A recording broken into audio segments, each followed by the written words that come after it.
اپنے بیٹے کو پکارا، اس کو کہا کہ ہمارے ساتھ سوار ہو جا، سوار ہونے کا معنی تھا کہ ایمان لے آؤ، لیکن وہ تیار نہیں ہوا، کہنے لگا میں کسی چٹان کے اوپر، کسی بڑے پہاڑ کے اوپر میں پناہ لے لوں گا۔ آپ علیہ السلام نے فرمایا لا عاصم اليوم من امر اللہ، آج اللہ کے حکم سے اللہ تعالیٰ نے جس پر رحم کیا اس کے سوا کوئی نہیں بچ سکتا۔ ابراہیم علیہ السلام فلسطین میں آباد تھے، یہاں پر ان کا مسکن تھا، آبائی مسکن تھا، اور لوط علیہ السلام جو ہے وہ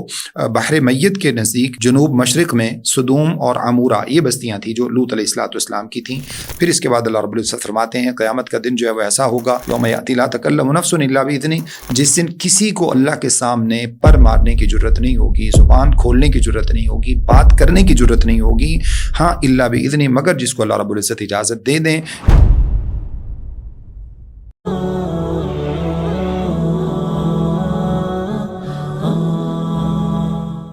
اعوذ باللہ من الشیطان الرجیم، بسم اللہ الرحمن الرحیم، الحمد للہ رب العالمین، والصلاة والسلام علی سید المرسلین وعلی آلہ وصحبہ اجمعین ومن تبعہم بإحسان الی یوم الدین، رب زدنی علما، رب یسر ولا تعسر وتمم بالخیر۔ رمضان المبارک کی مناسبت سے خلاصہ مضامین قرآن مجید کے حوالے سے آج ہماری انشاءاللہ تعالی 12ویں نشست ہے، جس میں 12ویں پارے سے متعلق اس کے مضامین کا ہم جائزہ لیں گے۔ اللہ تعالیٰ سے دعا ہے کہ اللہ رب العزت مجھے اور آپ سب کو بہترین رمضان گزارنے کی توفیق عطا فرمائے اور اپنے تعلق کو قرآن مجید کے ساتھ بہت گہرا اور مضبوط بنانے کی توفیق عطا فرمائے۔ 12ویں پارے کے شروع میں جیسا کہ 11ویں پارے کے آخر میں تھوڑا سا ذکر کیا تھا، سورہ ہود ہے جس کے متعلق رسول اللہ صلی اللہ علیہ وسلم نے ابو بکر صدیق رضی اللہ تعالیٰ نے آپ سے پوچھا کہ اللہ کے رسول آپ کے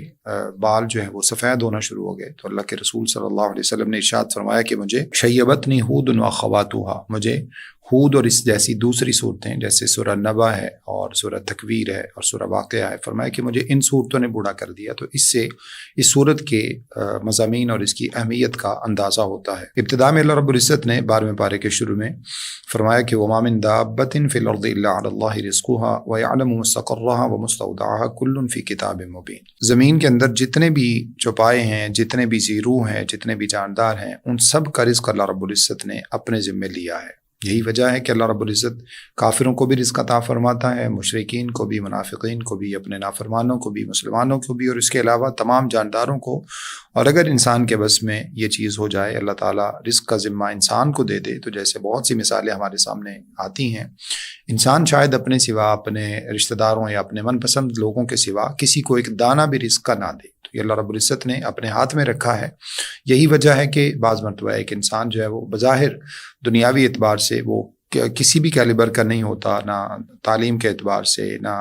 وراثت کے اعتبار سے، نہ دیگر اعتبارات سے، لیکن اللہ تعالیٰ کی طرف سے وافر رزق اس کے پاس موجود ہوتا ہے۔ ہاں یہ ایک الگ بات ہے کہ وہ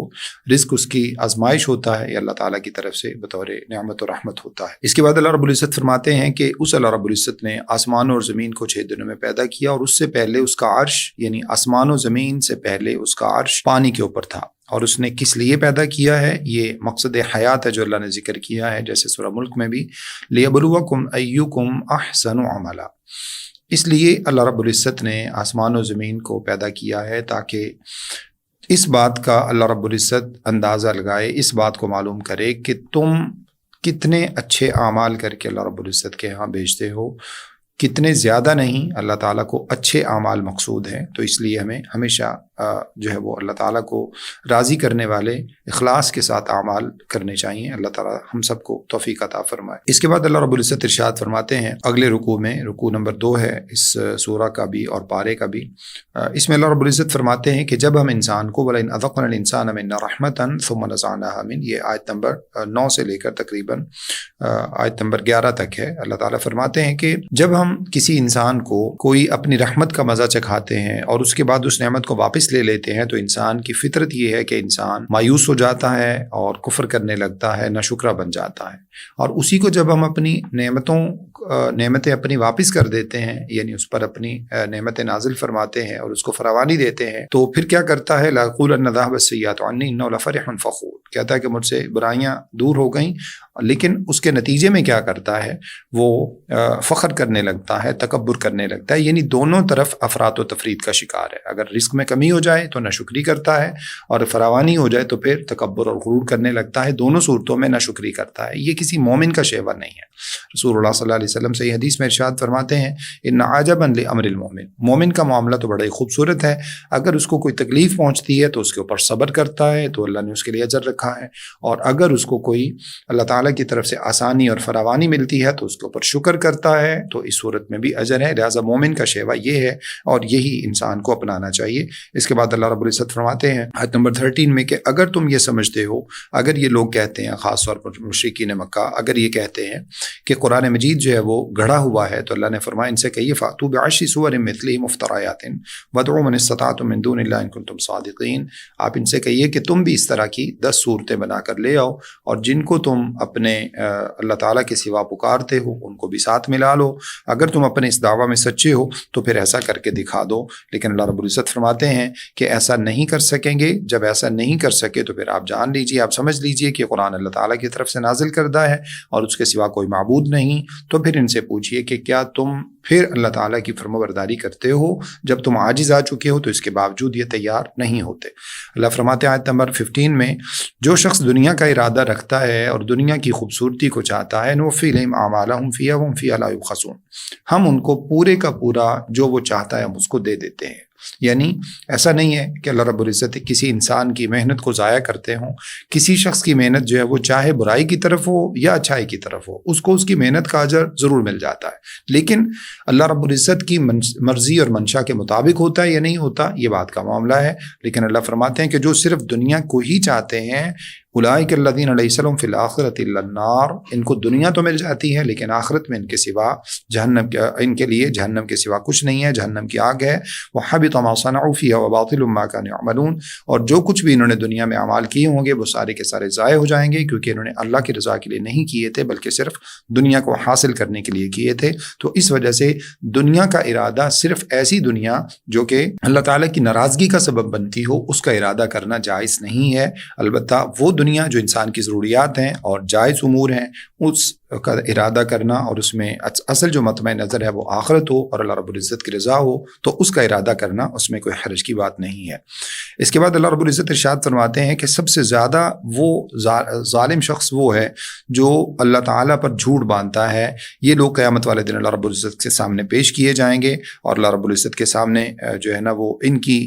اس افتراء پردازی پر اللہ تعالیٰ کے سامنے فرشتے اور دیگر انبیاء گواہیاں پیش کریں گے۔ اللہ فرماتے ہیں لعنت اللہ علی الظالمین، ایسے لوگوں پر اللہ تعالیٰ کی ظالموں پر لعنت ہے، اور جو اللہ تعالیٰ کے رستے سے لوگوں کو روکتے ہیں اور اس میں مختلف قسم کی جو ہے وہ کمی اور کجی تلاش کرنے کی کوشش کرتے ہیں اور آخرت کا انکار کرتے ہیں۔ اللہ فرماتے ہیں یہ وہ لوگ ہیں جو اللہ رب العزت کو تو عاجز نہیں کر سکتے، اور ان کے لیے کوئی ولی، دوست اور مددگار بھی نہیں ہوگا، ان کو دوہرا عذاب دیا جائے گا۔ یعنی اللہ کے رستے سے روکنے والے اور اللہ رب العزت کی جو ہے وہ اللہ تعالیٰ پر افتراء پردازی کرنے والے، جھوٹ بولنے والے، اللہ فرماتے ہیں ان کو دوہرا عذاب دیا جائے گا۔ اس کے بعد اللہ رب العزت نے نیک لوگوں کی مثال بیان فرمائی ہے۔ اللہ فرماتے ہیں جو نیک لوگ ہوں گے وہ جنت میں ہوں گے، اور پھر ان دونوں گروہوں کی اللہ نے مثال بیان فرمائی ہے۔ مثل الفریقین کالاعمی والاصم والبصیر والسمیع،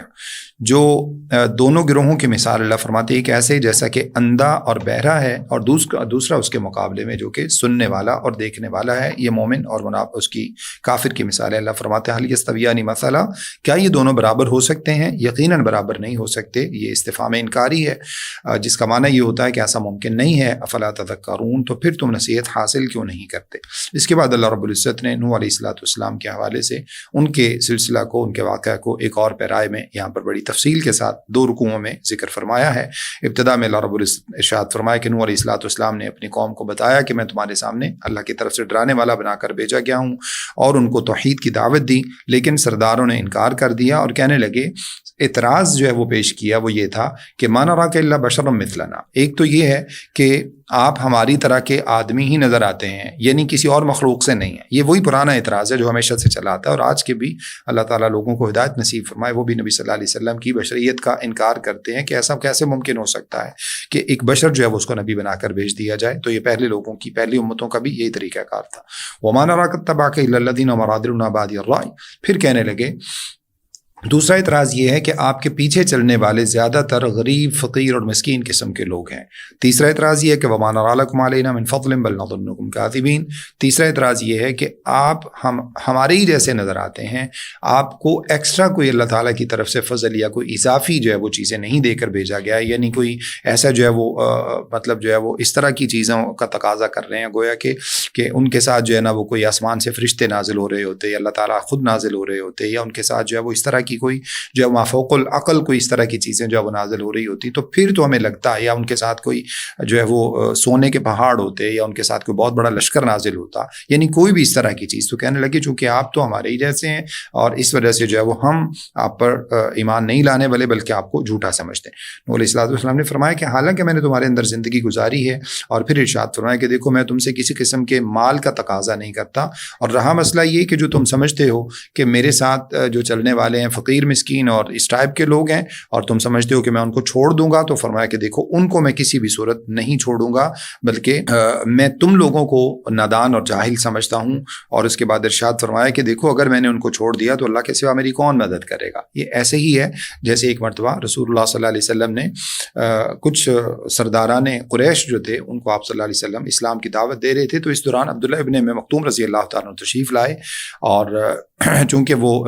غریب صحابی بھی تھے تو نبی صلی اللہ علیہ وسلم کو یہ بات تھوڑی سی اس وجہ سے ناگوار گزری کہ سرداران قریش جو ہیں، ظاہر ہے ان کا ایک اسٹیٹس ہے، تو وہ ذرا اس چیز کو ایسا محسوس نہ کر لیں۔ حالانکہ نبی علیہ الصلوۃ والسلام کا مقصد کوئی جو ہے وہ ایسا غلط نہیں تھا، لیکن صرف یہ تھا کہ وہ چونکہ ان لوگوں کا اپنے اسٹیٹس کا خیال کرتے ہیں تو اس وجہ سے اس طرح کی چیز، تو اللہ رب العزت نے اس بات کے اوپر نبی علیہ الصلوۃ والسلام کو سرزنش فرمائی، فرمایا عبس وتولی ان جاءہ الاعمی، آپ نے اس بات پر تیوری چڑھائی کہ آپ کے پاس ایک نبی آ گئے۔ تو بہرحال مقصد کہنے کا یہ ہے کہ اسلام کے ساتھ ہمیشہ پہلے فقیر اور مسکین ٹائپ کے لوگ ہی ملتے ہیں۔ پھر نبی علیہ الصلوۃ والسلام نے فرمایا دیکھو نہ تو میں تم سے یہ کہتا ہوں کہ میرے پاس اللہ کے خزانے ہیں، نہ میں کوئی غیب جانتا ہوں، اور نہ ہی میں اپنے آپ کو فرشتہ کہتا ہوں، اور نہ ہی وہ لوگ جن کو تم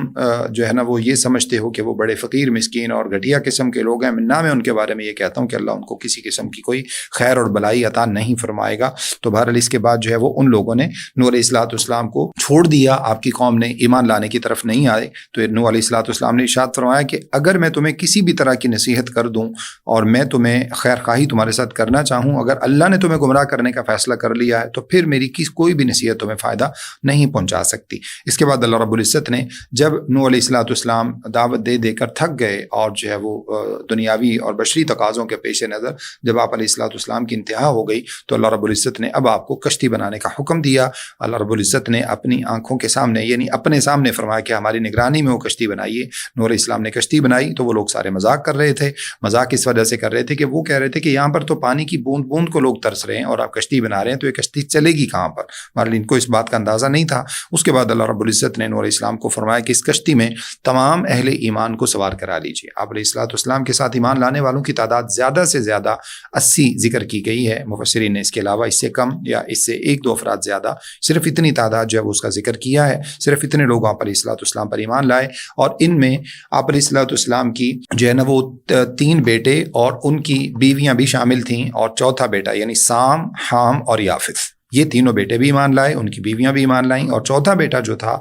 جو یام تھا وہ ایمان نہیں لایا، اور البتہ اس کی بیوی بھی ایمان لائی تھی۔ تو اللہ رب العزت نے یہاں پر جو ہے وہ ان سب کا ذکر فرمایا ہے، ارشاد فرمایا کہ ان سب کو آپ کشتی میں سوار کرا لیجئے۔ انہوں نے کشتی میں سوار کر لیا ان کو، تو اللہ تعالیٰ کی طرف سے زمین سے بھی پانی نکلنا شروع ہو گیا، آسمان سے بھی پانی جو ہے وہ نازل ہونا شروع ہو گیا بارش کی صورت میں، اور اس طرح سے طوفان نوح اللہ رب العزت نے پیدا کیا، اور اس طوفان میں اللہ رب العزت نے ان باقی تمام لوگوں کو جو ہے وہ غرق کر دیا۔ پھر اس کے بعد اللہ تعالیٰ نے آپ کے بیٹے کے حوالے سے خاص طور پر ذکر کیا ہے، وَنَادَى نُوحٌ ابْنَهُ وَكَانَ فِي مَعْزِلٍ يَا بُنَيَّ ارْكَب مَعَنَا وَلَا تَكُن مَعَ الْكَافِرِينَ، اپنے بیٹے کو پکارا،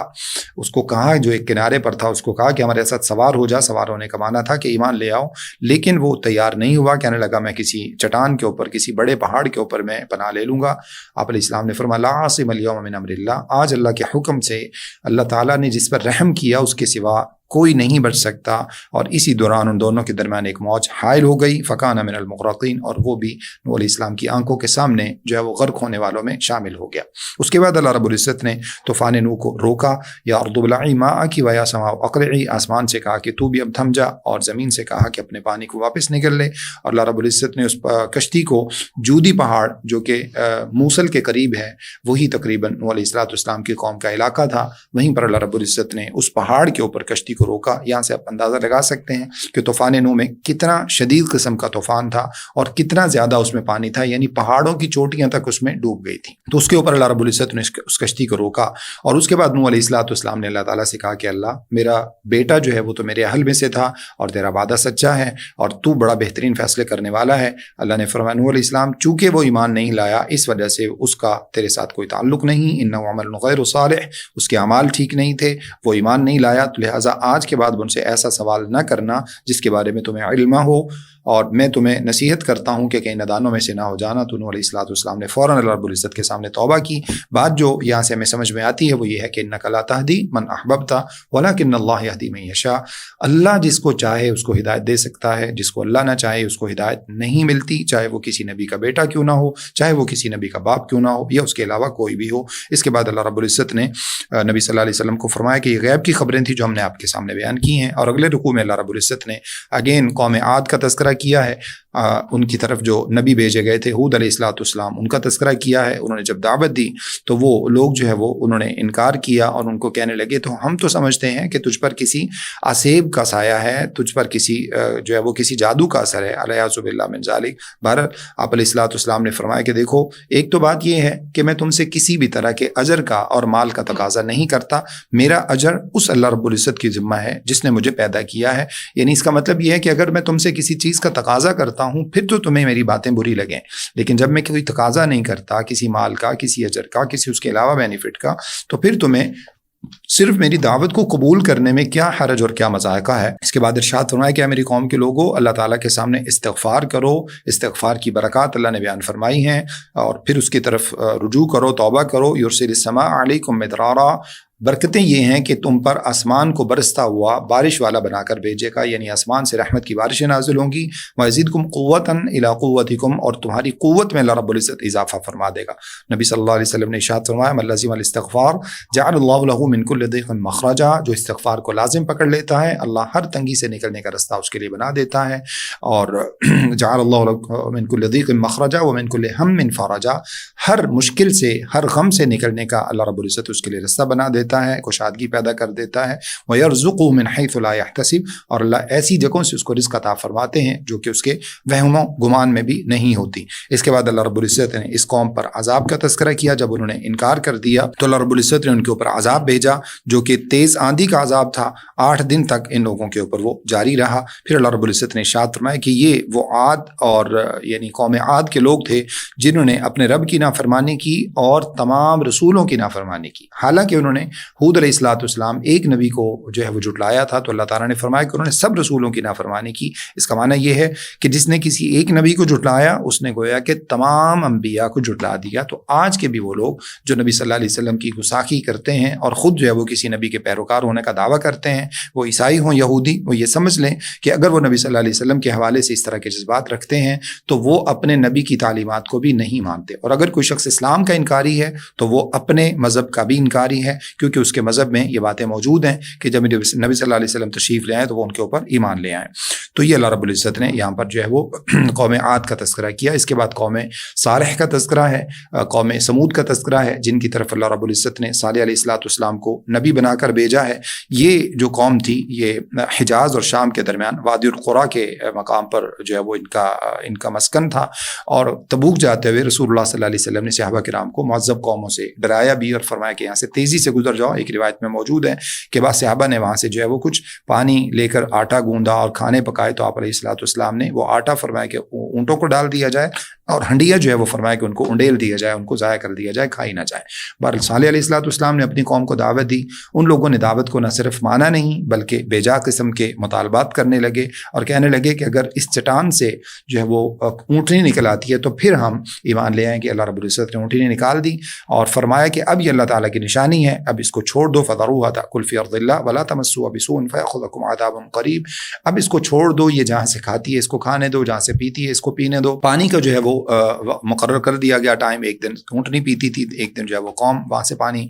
کا فائدہ حاصل کرتی تھی، لیکن ان میں سے ایک بڑا ہی جو ہے وہ ناخلف قسم کا شخص ایسا پیدا ہوا جو کہ بڑا ہی بدبخت تھا، قیدار بن سالف، وہ کھڑا ہوا اور اس نے اپنے ساتھ کچھ لوگوں کو ملایا اور اللہ تعالیٰ کی جو نشانی تھی اونٹنی اس کو نقصان پہنچایا، اس کی ٹانگیں جو ہے وہ ان کو کاٹ ڈالا، فعقروها، تو اللہ رب العزت نے فرمایا فقال تمتعوا فی دارکم ثلاثۃ ایام، اے نبی علیہ السلام آپ ان سے کہیے کہ تم 3 دن تک اب انتظار کرو، ان 3 دنوں کے اندر اللہ تعالیٰ کا وہ وعدہ جو کہ جھوٹا نہیں ہے، وہ وعدہ تم کو آن پہنچے گا۔ پھر اللہ رب العزت کا عذاب آیا، اللہ نے صالح علیہ السلام کو جو ہے وہ بچا لیا اور جو ان کے ساتھ ایمان لائے تھے ان کو اپنی رحمت کے ساتھ اور رسوائی کے دن سے۔ اور اللہ رب العزت فرماتے ہیں کہ باقی قوم کو اخذ الذین ظلموا الصیحۃ فاصبحوا فی دیارہم جاثمین، آیت نمبر 67 ہے۔ اللہ نے فرمایا کہ ان کو بہت ہی تیز قسم کی ایک چیخ کا عذاب آیا اور اس کے ساتھ جو ہے وہ ایک زلزلہ آیا جس نے ان لوگوں کو پٹخ پٹخ کر جو ہے وہ وہاں سے پھینک دیا اور یوں گرے ہوئے تھے جیسے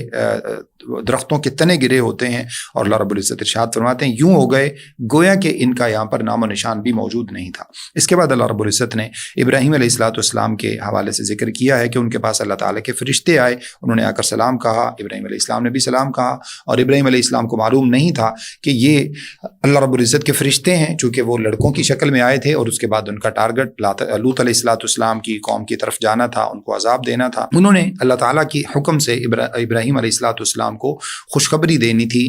جو ہے وہ اسحاق علیہ السلام کی، اور اسحاق علیہ السلام کے ساتھ یعقوب علیہ السلام کی بھی۔ تو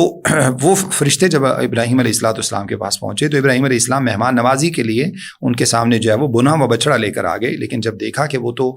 کھا ہی نہیں رہے، جب ایسا ہوتا تھا تو عربوں کے یہاں یہ سمجھا جاتا تھا کہ اگر کوئی مہمان کھانا نہیں کھا رہا تو یہ سمجھا جاتا تھا کہ یہ لوگ جو ہیں وہ کسی غلط نیت اور غلط ارادے سے آئے ہیں۔ تو واوجس منہم خیفہ، ابراہیم علیہ السلام نے ان سے ڈر محسوس کیا، تو پھر ان فرشتوں نے بتایا لا تخف انا ارسلنا الی قوم لوط، آپ ہم سے ڈریے نہیں، ہم اصل میں قوم لوط کی طرف بھیجے گئے ہیں۔ ابراہیم علیہ السلام فلسطین میں آباد تھے، یہاں پر ان کا مسکن تھا، آبائی مسکن تھا،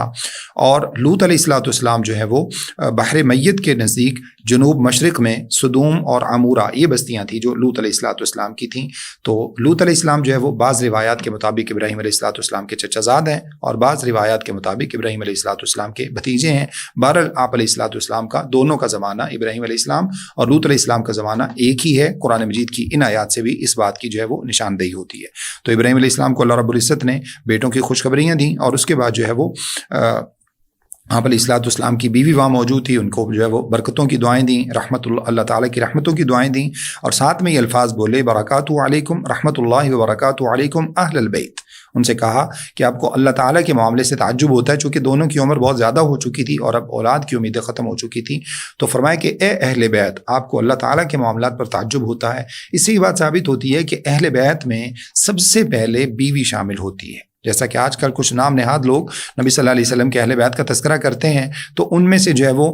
بیٹیوں کو شامل کرتے ہیں، اسی طرح سے جو ہے وہ دامادوں کو شامل، ان کو جو ہے وہ آپ علیہ السلام کے داماد کو شامل کرتے ہیں، آپ کے جو ہے نا وہ نواسوں کو شامل کرتے ہیں، لیکن بیویوں کو نکال دیتے ہیں۔ تو یہ انتہائی ناانصافی کی بات ہے۔ وہ حقیقت میں اہل بیت کی آڑ میں وہ اسلام کو دیگر قسم کے نقصانات پہنچانا چاہتے ہیں۔ تو بہرحال اللہ رب العزت نے پھر لوط علیہ السلام کی طرف ان فرشتوں کو بھیجا، اور ان فرشتوں نے جو ہے وہ چونکہ وہ لڑکوں کی شکل میں تھے، لوط علیہ السلام کی قوم کے اندر جو ہے وہ لونڈا بازی کی جو ہے وہ بیماری تھی، اور اس کی وجہ سے وہ ان لڑکوں کو بھی اپنا شکار سمجھ کر، اپنا ٹارگٹ سمجھ کر ان کے پیچھے بھی بھاگنے لگے۔ لوط علیہ السلام کو چونکہ بھی اندازہ نہیں تھا یہ اللہ تعالیٰ کے فرشتے ہیں، تو اس وجہ سے لوط علیہ السلام کو بڑی ندامت کا جو ہے وہ سامنا ہوا، اور انہوں نے کہا کہ دیکھو تم میرے مہمانوں میں کم از کم مجھے رسوا نہ کرو، اور میری بیٹیاں موجود ہیں، بیٹیوں سے مراد قوم کی بیٹیاں، یعنی تم حلال اور جائز طریقے سے ان کے ساتھ شادیاں کیوں نہیں کرتے ہو جبکہ تم جو ہے وہ ایک ناجائز طریقے کو تم لوگوں نے اپنایا ہوا؟ تو ان فرشتوں نے پھر لوط علیہ السلام کو بتایا ان رسول ربک لن يصلوا الیک فاسر باہلک بقطع من اللیل، اے لوط علیہ السلام ہم اللہ تعالیٰ کے بھیجے ہوئے فرشتے ہیں اور ہم اس بستی کا اب کام تمام کرنے کے لیے آئے ہیں۔ اب آپ ایسا کریں کہ آپ اپنے ان لوگوں کو جو آپ پر ایمان لائے ہیں سوائے آپ کی بیوی کے، چونکہ وہ بھی مومنہ نہیں تھی، ان کو چھوڑ دیجئے اور اپنے ایمان والے لوگوں کو آپ جو ہے وہ لے کر یہاں سے نکل جائیے رات کے کسی پہر میں، اور صبح کا وقت جو ہے وہ اللہ تعالیٰ کی طرف سے ان کے عذاب کا مقرر کر دیا گیا ہے اللہ تعالیٰ کی طرف سے، جسے اللہ نے فرمایا فلما جاء امرنا جعلنا عالیہا سافلہا وامطرنا علیہا حجارۃ من سجیل منضود مسومۃ عند ربک۔ اللہ تعالیٰ کا عذاب ان کے اوپر یہ آیا کہ فرشتوں نے پوری بستی کو نیچے سے جڑوں سے اٹھایا اور اٹھا کر اوپر لے جا کر آسمانوں میں لے جا کر اس کو الٹا کر کے زمین میں پھینک دیا، اور اس کے بعد اللہ تعالیٰ کی طرف سے کنکریٹ کے بڑے ہی مضبوط قسم کے نامزد پتھر جن کے اوپر ان کے نام لکھے ہوئے تھے، وہ پتھر اللہ تعالیٰ کی طرف سے ان کے اوپر پتھروں کی صورت میں بارش کر دی گئی، اور اس طرح سے اس پوری قوم کو غرق کر دیا گیا۔ اور وہ جو جہاں پر یہ قوم غرق ہوئی آج بھی وہاں پر بحر مردار، بحر میت موجود ہے جہاں پر اس قوم کے اوپر عذاب آیا۔ پھر اللہ رب العزت نے قوم جو ہے وہ شعیب علیہ السلام کا تذکرہ کیا ہے جس کو مدین کہا جاتا ہے۔ مدین جو ہے بنیادی طور پہ ابراہیم علیہ السلام کے بیٹے یا پوتے کا نام تھا، پھر یہ علاقے کا نام پڑ گیا۔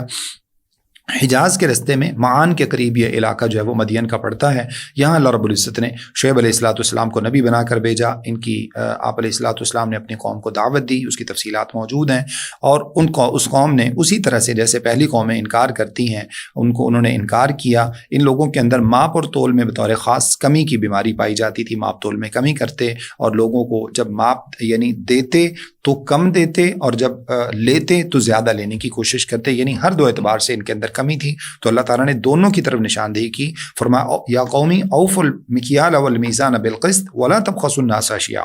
ماپ تول پورا کر کے دیا کرو اور لوگوں کو ان کی چیزیں کم نہ دیا کرو، یعنی دونوں اعتبارات سے کمی کا اللہ تعالیٰ نے شعیب علیہ السلام کو حکم دیا اور انہوں نے ان کو نشاندہی کی، لیکن یہ لوگ چھوڑنے کو تیار نہ ہوئے۔ تو اللہ رب العزت نے ان کے اوپر بڑا ہی جو ہے وہ خطرناک قسم کا زلزلہ، چیخ اور آگ کی بارش کا عذاب جو ہے وہ اللہ رب العزت نے شعیب علیہ السلام کی قوم پر بھیجا۔ بہت ساری قوموں کے حالات اللہ رب العزت نے یہاں پر ہمارے سامنے تذکرہ کیے ہیں۔ نوح علیہ السلام ہے، پھر اسی طرح صالح علیہ السلام ہے، شعیب علیہ السلام ہے، لوط علیہ السلام ہے، اور اسی طرح سے جو ہے وہ ہود علیہ السلام ہے۔ جو بیماریاں ان قوموں کے اندر پائی جاتی تھیں کلیکٹیولی بحیثیت قوم، یہ زیادہ تر بیماریاں ہماری قوم کے اندر موجود ہیں۔ اللہ تعالیٰ سے پناہ طلب کرنی چاہیے۔ اللہ تعالیٰ نے جس ایک ایک بیماری اور برائی کی وجہ سے پوری قوم کو عذاب کا شکار کر دیا، اور عذاب بھی خطرناک قسم کے، وہ بحیثیت قوم ہم سب میں پائی جاتی ہیں، لیکن اس کے باوجود اگر ہم اللہ کے رسول صلی اللہ علیہ وسلم کی دعاؤں کی برکت سے مجموعی اور اجتماعی عذاب سے بچے ہوئے ہیں تو ہمیں اللہ تعالیٰ کے حضور توبہ کرنی چاہیے، اور یہ ساری برائیاں جو ان قوموں کے اندر پائی جاتی تھیں پہلی فرصت میں ان سے ہمیں توبہ کر لینی چاہیے، ورنہ ابو داود کی اور ابن ماجہ کی روایت کے مطابق جو ہے وہ جب کسی قوم کے اندر یہ بیماریاں پیدا ہو جاتی ہیں، بے حیائی کی بیماری، ماپ تول میں کمی کی بیماری، اللہ کی کتاب کے مطابق فیصلے نہ کرنے والی بیماری، جب یہ پیدا ہو جاتی ہیں تو اللہ تعالیٰ کے وہ عذاب جن عذابوں کا اس وقت ہم شکار ہیں، صرف فرق یہ ہے کہ ہمیں اللہ رب العزت نے تباہ و برباد نہیں کیا، ورنہ جن عذابوں کا اس وقت ہم شکار ہیں یہ اللہ تعالیٰ کے عذاب ہی ہیں۔ ایسے حکمرانوں کا مسلط ہو جانا، ہماری معیشت کے اوپر دوسرے لوگوں کا مسلط ہو جانا، آپس میں جو ہے وہ خانہ جنگی پیدا ہو جانا، یہ سارے عذاب جو ہے وہ انہی چیزوں کے ہیں۔ اللہ تعالیٰ ہمیں ان سے بچنے کی توفیق عطا فرمائے اور توبہ کرنے کی توفیق عطا فرمائے۔ پھر اللہ رب العزت نے موسیٰ علیہ السلام کو نشانیاں دینے کا ذکر کیا ہے، فرعون کی طرف آپ کو مبعوث کرنے کا ذکر کیا ہے، اور ساتھ میں یہ فرمایا کہ آپ علیہ السلام کی قوم نے کیا کیا، بجائے موسیٰ علیہ السلام کی بات ماننے کے اس نے کیا کیا، فاتبعوا امر فرعون، انہوں نے فرعون کی بات کو مانا۔ جیسے کہا جاتا ہے الناس علی دین ملوکہم، لوگ اپنے بادشاہوں کے دین پر ہوتے ہیں، جیسا بادشاہ ہوتا ہے ویسے ہی لوگوں کے اعمال ہو جاتے ہیں۔ اور یہ جو ایک بات کہی جاتی ہے کہ جیسی قوم ویسا حکمران، یہ بات درست نہیں ہے، کیونکہ قوم ہمیشہ سے جب انبیاء علیہم صلوات اللہ وسلام تشریف لاتے رہے تو قومیں جو ہیں وہ ہمیشہ سے جاہل ہوتی تھیں، اسلام سے دور ہوتی تھیں، اللہ رب العزت کی انکاری ہوتی تھیں۔ اللہ رب العزت ان کے اندر ایک بہترین رول ماڈل نبی علیہ السلام کی صورت میں بھیجتے اور پوری قوم اس کے بعد جو ہے وہ لوگ ان کی طرح ہو جاتے۔ تو اس وجہ سے یہ بات درست نہیں ہے، بلکہ ایسا ہوتا ہے کہ الناس علی دین ملوکہم، لوگ اپنے بادشاہوں جیسے ہو جاتے ہیں۔ جب بادشاہ اچھے نہیں ہوتے تو لوگ بھی آہستہ آہستہ ان کے اندر وہ بے حیائی، وہ فحاشی، عریانی، ماپ تول میں کمی، لوگوں کے حقوق غصب کرنا اور یہ ساری والی چیزیں لوگوں کے اندر بھی پیدا ہو جاتی ہیں۔ تو یہ اپنی قوم کا، جیسے اللہ نے فرمایا دنیا میں لیڈر تھا، یقدم قومہ یوم القیامت فاوردہم النار، قیامت والے دن بھی اپنی قوم کو لیڈ کرے گا فرعون، اور اس کو لیڈ کرتے ہوئے جہنم کی آگ میں پہنچا دے گا۔ اللہ فرماتے ہیں بہت ہی برا گھاٹ ہے، بہت ہی برا یہ انعام ہے جو ان لوگوں کو دیا جائے گا، اور ان کے اوپر اللہ تعالیٰ کی طرف سے لعنت جو ہے وہ ڈال دی جائے گی۔ پھر اللہ رب العزت فرماتے ہیں ذالک من انباء القرى نقصه علیک منها قائم وحصید، یہ وہ قوموں کے حالات ہیں، قوموں کی خبریں ہیں جو اللہ رب العزت نے آپ کے سامنے بیان کی ہیں۔ ان میں سے کچھ بستیوں کے نشان ابھی موجود ہیں، کچھ جو ہے وہ بالکل دنیا سے ان کا نام و نشان مٹ چکا ہے۔ اور اللہ رب العزت فرماتے ہیں کہ جب بھی ان لوگوں نے کسی بھی طرح کا ظلم کیا، ہم نے ان کے اوپر کوئی ظلم نہیں کیا، لیکن ان لوگوں نے اپنے اوپر خود سے ظلم کیا، پھر اللہ رب العزت کا عذاب آیا۔ اور اس کے بعد اللہ فرماتے ہیں وَكَذَلِكَ أَخْذُ رَبِّكَ إِذَا أَخَذَ الْقُرَى وَهِيَ ظَالِمَةٌ، جب اللہ تعالیٰ کی پکڑ ہمیشہ ایسی ہی ہوتی ہے جب اللہ رب العزت کسی قوم کی پکڑ فرماتے ہیں اور وہ ظلم کرنے والی ہوتی ہے۔ اور یاد رکھو ان اخذہ علیم شدید، اللہ رب العزت کی پکڑ جو ہے وہ بڑی ہی دردناک ہوتی ہے اور بڑی ہی سخت قسم کی ہوتی ہے۔ اور اللہ فرماتے ہیں کہ اس کے اندر بعد میں آنے والے لوگوں کے لیے نشانیاں ہیں، ان لوگوں کے لیے جو عذاب آخرت سے ڈرتے ہیں، یہ ان لوگوں کے لیے اس کے اندر نشانیاں ہیں۔ پھر اس کے بعد اللہ رب العزت فرماتے ہیں قیامت کا دن جو ہے وہ ایسا ہوگا یوم یاتی لا تکلم نفس الا باذنہ، جس دن کسی کو اللہ کے سامنے پر مارنے کی جرت نہیں ہوگی، زبان کھولنے کی جرت نہیں ہوگی، بات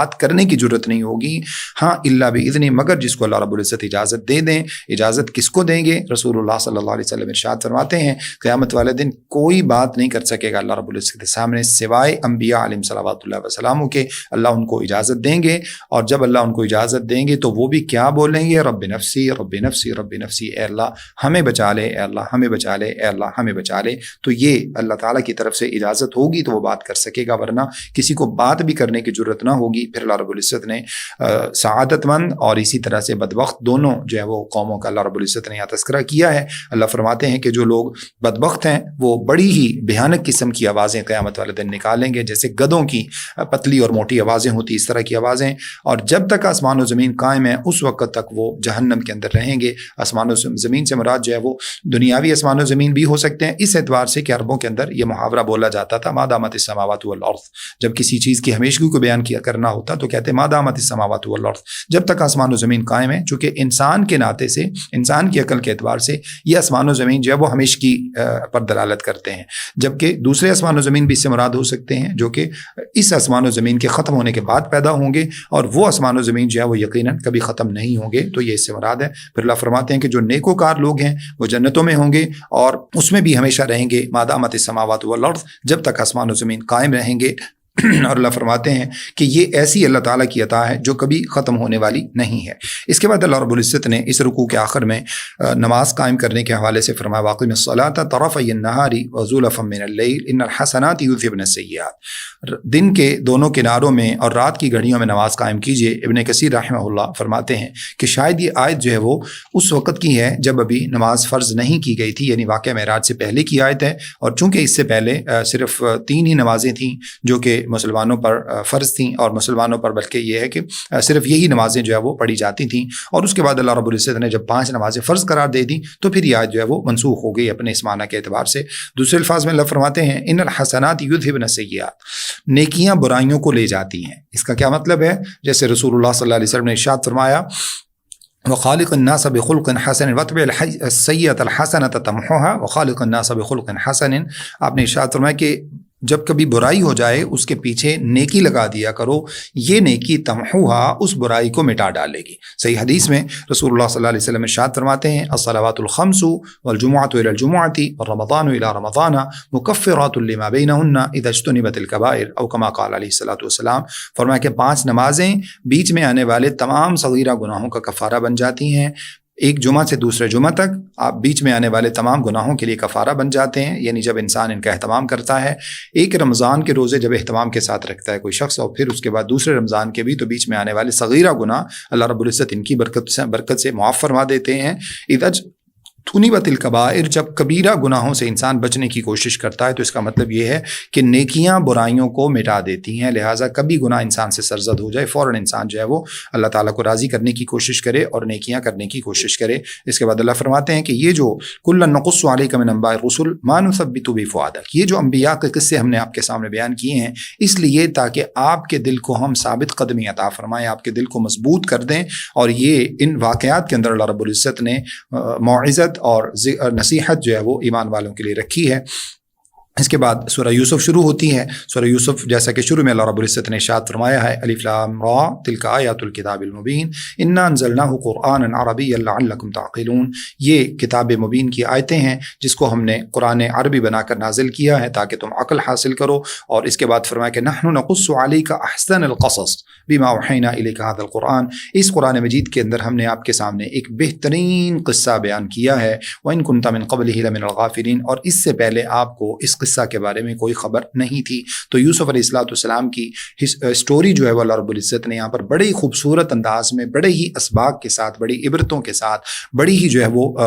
موعظت اور نصیحتوں کے ساتھ اللہ رب العزت نے ذکر فرمائی ہے۔ ابتدا میں یوسف علیہ السلام جب ابھی بچے تھے اس وقت انہوں نے خواب دیکھا، اس خواب کا اللہ نے یہاں پر تذکرہ کیا ہے، پھر اس کے بعد اس کی پوری تفصیلات ہیں۔ اس خواب کی وجہ سے بھائیوں میں حسد پیدا ہوا۔ اس کا معنی یہ ہے کہ اگر انسان کو اللہ تعالیٰ کوئی نعمت عطا فرماتے ہیں تو وہ نعمت، اس کا اظہار اور اس کا ذکر جو ہے وہ سب لوگوں کے سامنے نہیں کرنا چاہیے، کیونکہ اس کے ذریعے لوگوں کے اندر حسد پیدا ہوتا ہے، جیسا یوسف علیہ السلام کے ساتھ ہوا۔ پھر پوری ہسٹری ہے، یوسف علیہ السلام کے اوپر آزمائشیں ہیں، اور ان آزمائشوں کے بعد آخر کار اس خواب کی تعبیر ہے جو کہ بڑی ہی خوبصورت ہے، اللہ رب العزت نے وہ دکھائی۔ تو گویا کہ یوں سمجھ لیجئے کہ اس خواب کے ارد گرد یہ پوری کی پوری اسٹوری اور پوری کی پوری سورج جو ہے وہ گھومتی ہے، اور اس کے اندر اللہ تعالیٰ نے بڑے ہی اسباق بیان فرمائے ہیں۔ آپ علیہ السلام نے اپنے والد کو خواب بتایا، یعقوب علیہ السلام کو، جن کے 12 بیٹے تھے، ان میں بنیامین علیہ السلام بھی تھے، یوسف علیہ السلام بھی تھے، اور دیگر 10 بھائی بھی آپ کے شامل تھے۔ تو انہوں نے اپنا خواب جو ہے وہ اپنے باپ کے سامنے ذکر کیا اور فرمایا کہ ابا جان، میں نے خواب یہ دیکھا ہے کہ میں 11 ستارے اور ایک چاند اور ایک سورج، ان کو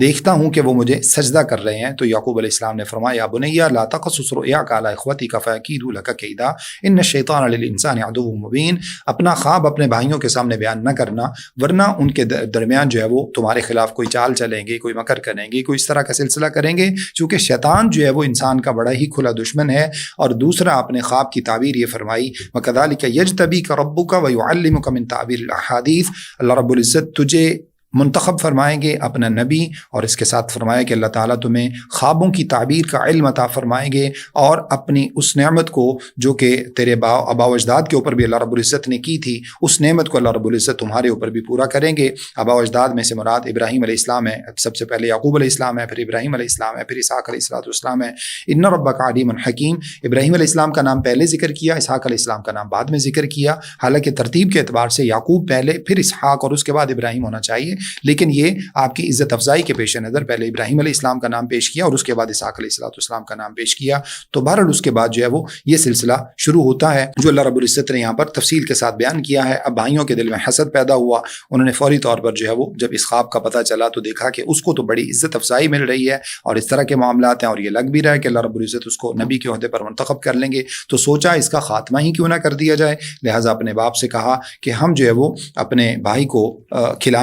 کھلانے کے لیے لے کر جانا چاہتے ہیں تاکہ ہم کھیلیں کودیں، اور وہاں پر جو ہے وہ کچھ ہمارا بھائی بھی کھائے پیے، اور وہاں پر لے جا کر جو ہے وہ اس طرح کا سلسلہ کریں۔ تو انہوں نے کہا کہ آپس میں یہ سازش بنائی کہ یا تو یوسف کو قتل کر دو، جو ان میں سے کچھ نرمی کرنے والے تھے وہ کہنے لگے لا تقتلوا یوسف والقوہ فی غیابۃ الجب، ہاں قتل نہیں کرو بلکہ ایسا کرو کہ کسی اندھیرے کنویں میں ڈال دو، ہو سکتا ہے یہاں سے کوئی قافلہ اٹھا کر اس کو لے جائے اور کسی دور دراز علاقے اور ملک میں چلا جائے، اور اس کے بعد اس کا نام و نشان یہاں سے مٹ جائے۔ بہرحال اللہ رب العزت فرماتے ہیں کہ ان لوگوں نے اس طرح سے ایک سازش بنائی اور اپنے بھائی کو ساتھ لیا، اور اپنے بھائی کو ساتھ لے جا کر ان لوگوں نے کیا کیا، اس کو یوسف علیہ السلام کو ایک اندھے کنویں میں ڈال دیا، اور اس کنویں میں ہونے کے باوجود یعقوب علیہ السلام کو خبر نہیں ہے کہ میرے بیٹے کو کہاں پھینک دیا گیا ہے۔ حالانکہ وہ کنواں اس بستی سے کوئی زیادہ دور نہیں تھا، قریب ہی تھا، لیکن چونکہ علم نہیں تھا، خبر نہیں تھی، اس وجہ سے یعقوب علیہ السلام کو اندازہ نہیں ہوا۔ لیکن دوسری طرف جب اللہ رب العزت نے خبر دینا چاہی تو ابھی جو ہے وہ یوسف علیہ السلام کی قمیص جو ہے وہ لے کر یہاں سے جو ہے ہے نا وہ قافلہ نکلا ہے مصر سے،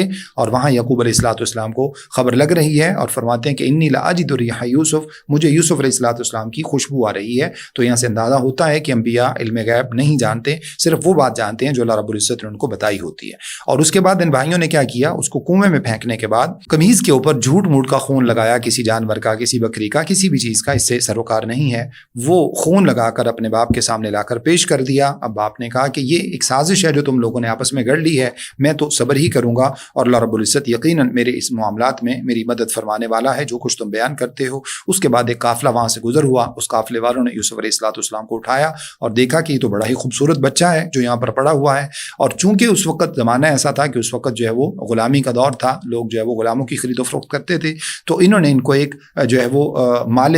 نعمت غیر مترقبہ سمجھ کر، یعنی ایسا مال جو کہ بڑا فائدہ دینے والا ہے، یہ مال سمجھ کر ان کو یوسف علیہ السلام کو وہاں سے لے گئے، اور اس طرح اللہ رب العزت نے آپ کو مصر میں پہنچا دیا۔ اب وہاں پر جس عزیز مصر نے آپ کو خریدا، کہا جاتا ہے کہ وہ وزیر خزانہ تھا مصر کا، اس نے جو ہے وہ خریدا یوسف علیہ السلام کو، تو ان کے گھر پر ایک نئی آزمائش شروع ہو گئی۔ وَلَمَّا بَلَغَ أَشُدَّهُ آتَيْنَاهُ حُكْمًا وَعِلْمًا، جب یوسف علیہ السلام بھرپور جوانی کو پہنچے تو اللہ نے آپ کو حکمت اور دانائی اور علم عطا فرمایا، اور اللہ فرماتے ہیں کہ ہم اسی طرح سے بدلہ دیتے ہیں نیکوکاروں کو۔ لیکن ہوا کیا کہ جب آپ علیہ السلام کی خوبصورتی کو دیکھا تو اسی گھر کی جو خاتون تھی، اس وزیر خزانہ کی جو بیوی تھی، اسی کا جو ہے وہ نیت آپ علیہ السلام کے بارے میں خراب ہو گئی، اور وہ آپ علیہ السلام کے پیچھے لگی تاکہ آپ کو گناہ کی طرف مائل کر سکے۔ اللہ فرماتے ہیں وَلَقَدْ هَمَّتْ بِهِ، اس عورت نے تو گناہ کا ارادہ کر لیا، وَهَمَّ بِهَا لَوْلَا رَأَىٰ بُرْهَانَ رَبِّهِ، اور یوسف علیہ السلام بھی شیطان کے بہکاوے میں آ جاتے اگر اللہ رب العزت کی دلیلوں کو نہ دیکھا ہوتا۔ یعنی اس کا معنی یہ ہے کہ یوسف علیہ السلام کے دل میں ذرے کے برابر بھی ایسا کوئی ارادہ پیدا نہیں ہوا، اور اللہ رب العزت نے اپنی خاص رحمت سے آپ علیہ السلام کو بچایا۔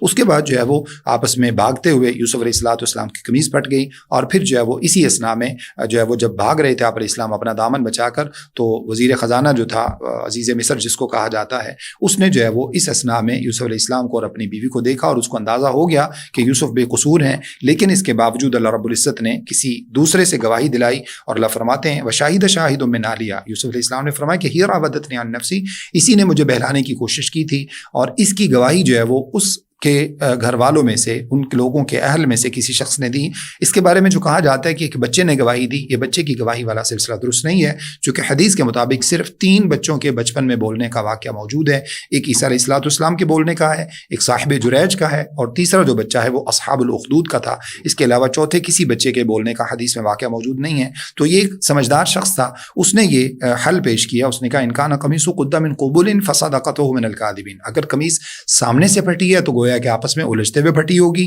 جس کا معنی یہ ہے کہ ہو سکتا ہے یوسف نے بھی ان کے اندر بھی کوئی کوتاہی ہو، اور اگر قمیض جو ہے وہ پیچھے سے پھٹی ہے تو پھر فقادبت من الصادقین، پھر وہ جھوٹی ہے، اور یوسف نے اپنا دامن بچانے کے لیے بھاگے ہیں جس کی وجہ سے قمیض پھٹ گئی ہے۔ فلما رأى قمیصه، اس کا معنی یہ ہے کہ ابھی اس شخص نے قمیض کو نہیں دیکھا تھا، تو جب قمیض کو دیکھا گیا تو وہ انفیکٹ قد من دبر، پیچھے سے پھٹی ہوئی تھی۔ قال انه من کیدکن، تو وہ عزیز مصر کہنے لگا اے خواتین کی جماعت، یہ یقیناً تمہارا ہی مکر ہے۔ اس کا معنی یہ نہیں ہے کہ تمام عورتیں مکار ہوتی ہیں،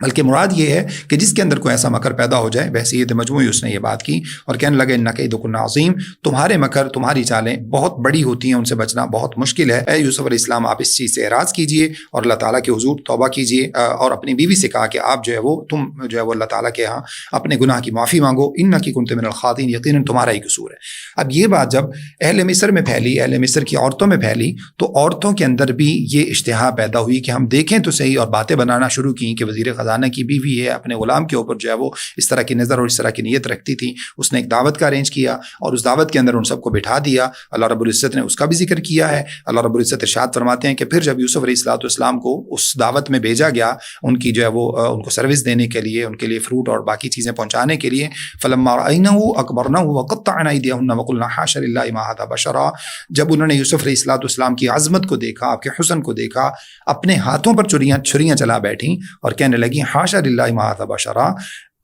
یہ تو اللہ کی قسم کوئی جو ہے نا وہ مرد، یہ کوئی انسان نہیں ہو سکتا، یہ تو کوئی اعلیٰ مخلوق ہے، انسانوں کے علاوہ ہی کوئی مخلوق ہے، یقیناً ان هذا الا ملک کریم، یہ تو کوئی بڑا ہی معزز فرشتہ لگتا ہے۔ تو بہرحال پھر اس عورت نے کہا کہ دیکھو یہ ہے وہ جس کے بارے میں تم مجھے ملامت کرتی ہو، اب تم اپنے اوپر جو ہے وہ کنٹرول نہیں رکھ سکی، الیاذ باللہ من ذالک۔ تو یہ ایک دوسری طرح کی آزمائش تھی جو یوسف علیہ السلام پر پڑی۔ جب آپ علیہ السلام نے اس آزمائش کو دیکھا تو فرمایا کہ رب السجن احب الی مما یدعوننی الیہ، اے اللہ رب العزت ان گناہوں سے بچانے کے لیے تو میں سمجھتا ہوں کہ اگر یہ مجھے جیل میں ہی ڈال دیں، یہ وہی جیل ہے جس کا اس سے پہلے جو ہے وہ عزیز مصر کی بیوی نے اپنے شوہر کے سامنے کہا تھا کہ میں سمجھتی ہوں کہ اس کو جیل میں ہی ڈال دیا جائے یا پھر سخت سزا دے دی جائے۔ تو یوسف علیہ السلام نے کہا کہ اللہ عافیت اسی میں ہے کہ مجھے جیل میں ہی ڈال دیا جائے۔ اور جب آپ علیہ السلام اللہ تعالیٰ کی مرضی کے مطابق جب وہ جیل میں آپ کا جانا نصیب ٹھہرا تو وہاں پر آپ کی 2 قیدیوں کے ساتھ وہ بھی آپ کے ساتھ داخل ہوئے جو بادشاہ کے پاس کام کرنے والے تھے۔ ایک ان میں سے نان بھائی تھا اور دوسرا جو ہے وہ پانی پلانے پر مامور تھا۔ انہوں نے اپنے خواب کا تذکرہ کیا اور اس خواب کے بارے میں چونکہ آپ علیہ السلام کو اللہ تعالیٰ نے علم عطا فرمایا ہوا تھا تو آپ علیہ السلام نے اس بات کو غنیمت جانا اور پہلے ان کے سامنے جو ہے وہ اپنی مختصر سی ہسٹری رکھی اور فرمایا کہ انی ترکت ملت قوم لا یؤمنون باللہ وهم بالآخرۃ هم کافرون، میں نے اس قوم کو چھوڑ دیا ہے جو لوگ مختلف قسم کے جو ہے نا وہ اس کے اندر ان لوگوں کو جو اللہ تعالیٰ کے ساتھ ایمان نہیں لاتے اور اللہ تعالیٰ کے ساتھ آخرت کے ساتھ کفر کرتے ہیں، اس کا انکار کرتے ہیں، ان کو میں نے چھوڑ دیا۔ واتبعت ملت آبائی ابراہیم و اسحاق و یعقوب، اور میں نے اس قوم کے دین کو اپنایا ہے جو میرے آبا و اجداد کا دین ہے۔ یہاں پھر جو ہے وہ اسی عزت کے پیش نظر پہلے ابراہیم علیہ السلام کا نام لیا، پھر اسحاق علیہ السلام کا، یعنی پہلے پردادا کا، پھر دادا کا، اور پھر اپنے ابا جان کا نام لیا اور فرمایا کہ ما کان لنا نشرک باللہ من شیء، ہمارے لیے کسی صورت میں بھی یہ بات روا اور جائز نہیں ہے کہ ہم اللہ تعالیٰ کے ساتھ شرک کریں۔ ذالک من فضل اللہ علینا وعلی الناس ولکن اکثر الناس لا یشکرون، یہ اللہ تعالیٰ کا ہم پر فضل ہے، لوگوں کے اوپر اللہ رب العزت کا فضل ہے، لیکن اکثر لوگ اس بات پر اللہ تعالیٰ کا شکر ادا نہیں کرتے۔ پھر ارشاد فرمایا کہ اے میرے جیل کے ساتھیو ذرا یہ بتاؤ۔ اب دیکھیے بات یہ ہے کہ ان لوگوں نے اپنے خواب کی تعبیر پوچھی ہے، لیکن یوسف علیہ السلام ان کے سامنے توحید کا درس رکھ رہے ہیں۔ تو اس کا معنی یہ ہے کہ اگر کوئی سوال کرنے والا شخص آئے تو نفسیاتی اعتبار سے چونکہ وہ اب آپ کی بات سننے پر تیار ہوگا، آپ کی بات سننے کے لیے راضی ہوگا، تو اب آپ کا جو ہے نا وہ فرض منصبی ہے کہ آپ ان کے سامنے توحید کی دعوت پہنچائیں، آپ ان کو جو ہے نا وہ سوال کے حوالے سے آپ ان کا جو ذہن ہے اس کو کلیئر کریں اور اس کو بتائیں کہ اللہ رب العزت نے ہمیں دنیا میں کس لیے بھیجا ہے۔ تو یوسف علیہ السلام نے اسی موقع کو غنیمت سمجھتے ہوئے توحید کی دعوت دی اور فرمایا یا صاحب السجن، اے میرے جیل کے ساتھیوں ذرا یہ بتاؤ، ارباب متفرقون خیر ام اللہ الواحد القہار، کیا ایک اللہ زیادہ بہتر ہوتا ہے یا مختلف قسم کے جو لوگوں نے رب بنا رکھے ہیں وہ زیادہ بہتر ہیں؟ پھر فرمایا کہ دیکھو جن کی تم عبادت کرتے ہو یا یہ لوگ عبادت کرتے ہیں، اللہ اسمان سمیتموہا، یہ تو صرف نام ہے، وہ بھی تم نے خود رکھے ہیں، تم نے یا تمہارے آباء و اجداد نے رکھے ہیں۔ انزل اللہ بہا من سلطان، اللہ نے اس کی کوئی دلیل نازل نہیں کی، جیسا کہ آج کل بہت سے لوگوں نے نام رکھے ہوئے ہیں، کسی کا نام داتا گنج بخش رکھا ہوا ہے، کسی کا نام غوث اعظم رکھا ہوا ہے، کسی کا نام غریب نواز رکھا ہوا ہے، الیاذ باللہ من ذالک، یہ سارے اللہ فرماتے ہیں یہ نام ہے جو تم نے رکھے ہیں، اللہ نے اس کی کوئی دلیل نازل نہیں کی۔ اس کے بعد ارشاد فرمایا ان کو دونوں کو خوابوں کی تعبیر بتائی اور فرمایا کہ جو تو پانی پلانے والا تھا اور وہ شراب پلانے والا تھا، فیسقی ربہ خمرا، وہ اپنی ڈیوٹی پہ بحال کر دیا جائے گا، اور دوسرا جو شخص ہے اس کو سولی پہ لٹکا دیا جائے گا۔ یہ ان کی خواب کی تعبیر بتانے کے بعد ارشاد فرمایا جس کو نجات پانے والا آپ علیہ السلام نے سمجھا اس کو فرمایا کہ اپنے بادشاہ کے سامنے میرا بھی ذکر کرنا، لیکن بہت سے سال فلبث فی السجن بضع سنین فانساه الشیطان ذکر ربہ فلبث فی السجن بضع سنین، اس کو شیطان نے بلا دیا اور تقریباً 9 سال یا اس سے بھی زیادہ کا عرصہ یوسف علیہ السلام جیل کے اندر جو ہے وہ وہیں پر رہے۔ اس کے بعد اللہ تعالیٰ کی طرف سے ایک نئی تدبیر جو ہے وہ سامنے آئی، وہ یہ کہ اس مصر کا جو بادشاہ تھا اسی نے خواب دیکھا، اور اس نے خواب دیکھا کہ 7 ایسی گائیں ہیں جو کہ بڑی پتلی سی ہیں اور وہ 7 موٹی تازی گایوں کو کھا رہی ہیں، اور اسی طرح سے 7 اس نے دیکھی جو کہ سرسبز بالیاں ہیں اور 7 جو ہے وہ خشک بالیاں ہیں، اور کہنے لگا اپنے جو وزیر مشیر تھے ان سے کہنے لگا یا ایھا الملأ افتونی فی رؤیای ان کنتم تعبرون ان کنتم للرؤیا تعبرون، اے وزیر و مشیرو اگر تم میں سے اس خواب کی کوئی تعبیر کر سکتا ہے تو وہ بتائے۔ وہ لوگ کہنے لگے یہ تو اسی طرح کے فضول قسم کے خواب لگتے ہیں، اور وہ شخص جو کہ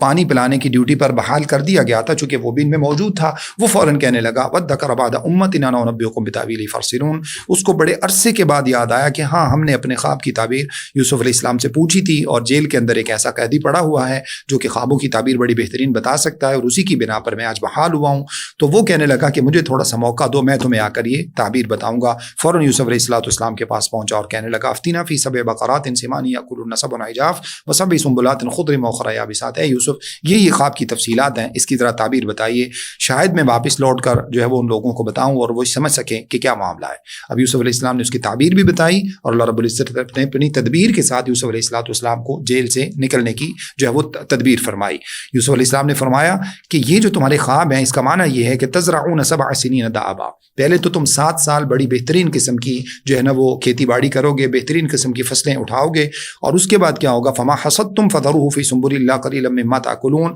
اس کو اب تمہیں بچا کے رکھنا ہے، جو اس کی بالیوں میں ہوگا اس کو بالیوں کے اندر ہی رہنے دینا، اور اس کو جو ہے نا وہ صرف اتنا سا استعمال کرنا جتنی تمہاری ضرورت ہوگی کھانے کے مطابق، یعنی اس کو ویسٹ نہیں کرنا، ضائع نہیں کرنا. کیوں؟ ثم یاتی من بعد ذلک 7 شداد یاکلن ما قدمتم لهن الا قلیلا مما تحسنون. پھر جو بادشاہ نے 7 جو ہے نا وہ پتلی والی گائے دیکھی ہیں جو کہ دبلی پتلی تھی اور وہ موٹی تازی گایوں کو کھا رہی ہیں، فرمایا کہ 7 سال تم پر قحط سالی کے آئیں گے، جو تم نے بچا کے رکھا ہوگا وہ سب کا سب اس کو کھا جائیں گے، لہٰذا بڑی حکمت سے چلنا پڑے گا. اور پھر فرمایا کہ اس کے بعد اللہ تعالیٰ 1 سال ایسا بھیجیں گے جس میں بارشیں بھی ہوں گی اور جس میں اللہ رب العزت دوبارہ پھر سے تمہیں فراوانی عطا فرمائیں گے. جب بادشاہ نے یہ خواب سنا تو کہنے لگا وقال الملک ائتونی بھی، کہنے لگا فوراً اس طرح کے بندے کو میرے سامنے لے کر آؤ جس نے اتنی خوبصورت تعبیر کی ہے، یقیناً وہ اس تعبیر میں ہماری بہت سی مدد کر سکتا ہے اور اس معاملے میں وہ ہماری اچھی خاصی جو ہے وہ معاونت کر سکتا ہے. اب یوسف علیہ السلام کے پاس جب بادشاہ کا نمائندہ پہنچا تو آپ علیہ السلام نے سب سے پہلے اپنا تزکیہ کروانا مناسب سمجھا اور فرمایا کہ اس کو جاؤ ارجع الی ربک. ایسا نہیں ہے کہ مجھے فوری طور پہ رہائی کے حوالے سے مجھے کوئی جلدی ہے، فرمایا رہائی کے حوالے سے مجھے کوئی جلدی نہیں ہے، حالانکہ اس وقت کی جیلیں اتنی خطرناک تھیں الیاذ باللہ من ذالک کہ اللہ تعالیٰ کی پناہ ہے. اس کے باوجود آپ نے اپنی سب سے پہلے اپنے کردار کو صاف کروایا. فرمایا فاسألوا ما بال النسوة اللاتي قطعن أيديهن إن ربي بكيدهن عليم. سب سے پہلے جا کے ان عورتوں کی بابت پوچھو جنہوں نے اس طرح کے معاملات کیے تھے،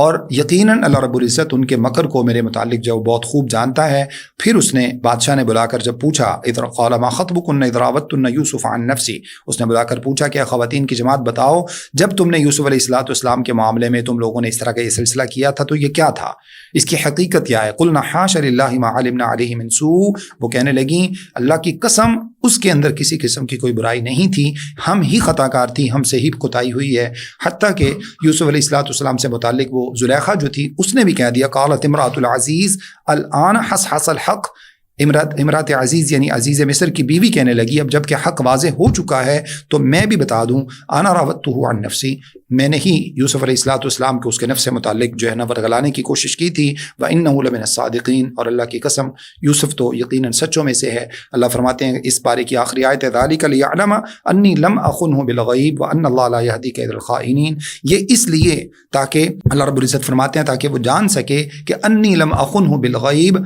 وَأَنَّ اللَّهَ لَا يَهْدِي كَيْدَ الْخَائِنِينَ، یہ اس لیے میں نے سب کچھ کروایا ہے تاکہ وہ جان سکے کہ میں نے کسی قسم کی کوئی خیانت نہیں کی ہے، اور اللہ رب العزت خیانت کرنے والوں کے مکر کو جانتے ہیں. اور یہ دو